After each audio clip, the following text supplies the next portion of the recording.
Students, शांति कुंज online classes में आपका स्वागत है। तो बच्चों, आज आपकी हिंदी की पीरियड है। हिंदी की बुक आप खोल लीजिए अपनी। हिंदी की बुक में स्टूडेंट्स आज हम नया लेसन पढ़ेंगे आपका नटखट गधा। ठीक है, सभी स्टूडेंट अपनी किताब खोल लीजिए। पार्ट 6 नटखट गधा। एक था गधा, धोबी का गधा। जब काम नहीं होता तो वह दिन भर धोबी घाट के पास वाले मैदान में घास चरता और दौड़ लगाता रहता। जब उसका मन करता ची पौ करने लगता, बिना कारण ही दुलत्ती झाड़ देता। ऐसे ही तरह तरह की नटखटिया हरकतों के कारण उसका नाम नटखट पड़ गया था। ठीक है, क्योंकि क्या करता था, शैतानियाँ करता था वो, इससे उसका नाम पड़ गया था नटखट। एक दिन नटखट ने देखा कि धोबी घाट के पास वाले मैदान में कुछ लोग तंबू लगा रहे। तंबू मतलब बच्चों टेंट। उसे कुछ समझ नहीं आया कि वहाँ क्या हो रहा है, क्योंकि उसने ऐसा पहले कभी देखा नहीं था। नटखट ने दो धोबियों को आपस में बात करते सुना। अरे भैया, वैसे ही गधों को घास कम मिलती है, ऊपर से ये सर्कस वाले आदम के पूरा मैदान घेर लिया, अब कहाँ चरेंगे गधे हमारे। मतलब कि उस मैदान पे क्या लग रहा था, एक टेंट लग रहा था जहाँ पे सर्कस लगने वाली थी, और उसी मैदान में क्या होता था, गधे आके चरते थे।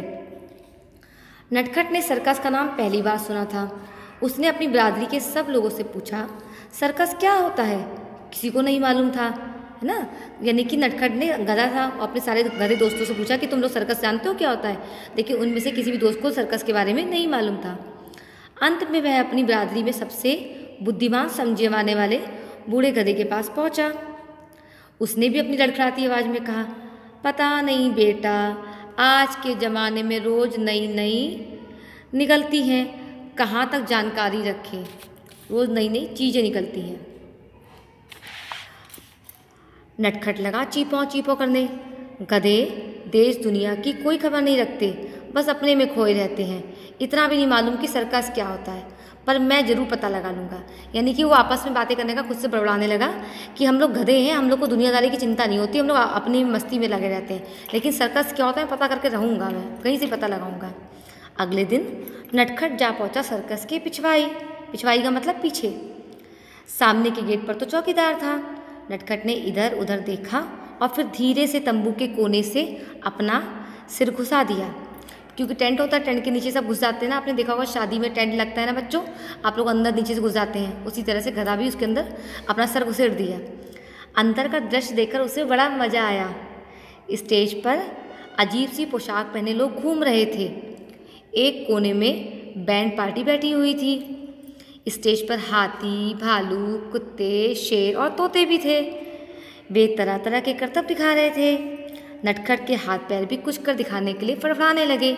वह धीरे से तंबू के अंदर गया तो बच्चों ने क्या देखा कि अंदर बहुत सारे जानवर हैं, बहुत लोग अलग कलरफुल ड्रेस में बैठे हुए हैं, है ना। बैंड पार्टी बैठी है, तो उसको लगने लगा कि सब लोग कुछ ना कुछ कारनामा करने, चलो मुझे भी कुछ करना चाहिए। नटखट ने एक पल सोचा और फिर दौड़कर स्टेज पर जा पहुंचा। स्टेज पर हड़कंप मच गया। जोकर नटखट को पकड़ने के लिए उसके पीछे दौड़ने लगे। थोड़ी देर बाद नटखट का मालिक धोबी भी उसे ढूंढता हुआ आ पहुंचा।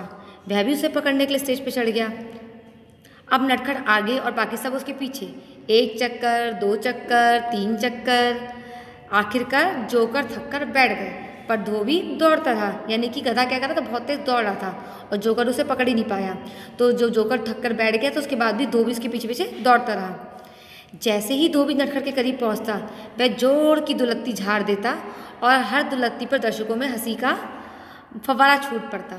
नटखट और धोबी की धमाचौकड़ी देखकर दर्शकों को बड़ा मज़ा आया, और ख़ास तौर से बच्चों को, सबके लिए क्या हो गया, एक हंसी का उपवास हो गया। सब लोग क्या कर रहे थे, हंस रहे थे, खूब मज़े कर रहे थे। नटखट और धोबी की धमाचौकड़ी देखकर दर्शकों को बड़ा मज़ा आया, खासतौर से बच्चों को। उस दिन नटखट ने जैसे सर्कस में खेल में नई जान फूंक दी, लेकिन धोबी की जान में जान तब आई जब उसने नटखट को पकड़ लिया। धोबी नटखट को लगभग घसीटते हुए ले जाने लगा, लेकिन नटखट वहाँ से जाने का बिल्कुल मन नहीं था, क्योंकि वो गधा किसका था, धोबी का था, और धोबी से काम लेता था। तो वो कह रहा था कि अब तुम घर चलो, मैं तुमसे काम लूँगा।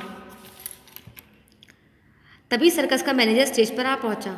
मैनेजर को देखकर धोबी की गिग्गी बन गई। वह सोचने लगा, इस गधे की वजह से अब तो मुझे भी मार पड़ेगी। मैनेजर ने पूछा, क्यों जी, गधा बेचोगे? ये सुनकर धोबी अचकचाया और गधा मनी मन मुस्काया। धोबी बोला, फिर मेरे ग्राहकों के कपड़े कौन धोएगा हुजूर? देखो, तुम्हारा ये नटखट गधा सर्कस का अच्छा कलाकार बन सकता है।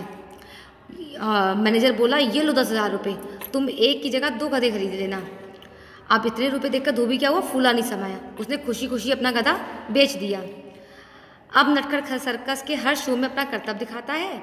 डंडे तो उसे अभी भी खाने पड़ते, पर नटखट को खुशी इस बात की कि वे धोबी के एक साधारण से गधे से सबको हंसाने वाले से हंसाने वाला गधा बन गया। तो बच्चों, कैसी लगी कहानी आपको? बहुत अच्छी कहानी थी ना, बहुत इंटरेस्टिंग कहानी थी ना। तो अब आपका होमवर्क क्या है? आपका होमवर्क ये है, इसमें से जो कठिन शब्द हैं आपको कठिन शब्द कॉपी में लिखने हैं। आप लोग समझ लीजिएगा। और साथ में इनमें से जो भी पिक्चर आपको इजी लगे, कोई भी पिक्चर जो आपको इजी लगे, उनमें से किसी पिक्चर को ड्रॉ कर लीजिएगा, कठिन शब्द लिख लीजिएगा, और ये आपके शब्द अर्थ जो आपकी बुक में लिखे हुए हैं इसको आप कॉपी में कर लीजिएगा। बाकी की एक्सरसाइज मैं आपको नेक्स्ट क्लास में बताऊँगी। Okay students, bye students.